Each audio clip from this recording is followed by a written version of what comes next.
તો મિત્રો, ઘણા કોન્સ્ટેબલના સ્ટુડન્ટ મૂંઝવણમાં છે.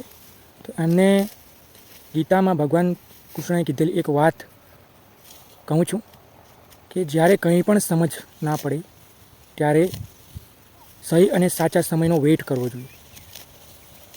મિત્રો, ઘણીવાર ભગવાન પરમાત્મા કુદરત આપણી ધીરજની કસોટી કરે છે કે આ ભાઈ પાસે કન્સિસ્ટન્સી છે કે નથી.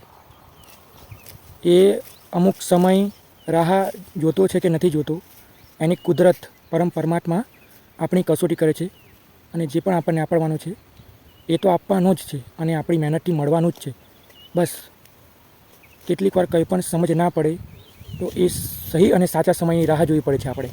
તો આપણો આ જ સમય છે. હમણાં સાચા સમયની રાહ જુઓ અને તમારી તૈયારી છે એ ચાલુ રાખો મિત્રો. હું એ જ કહેવા માગું છું.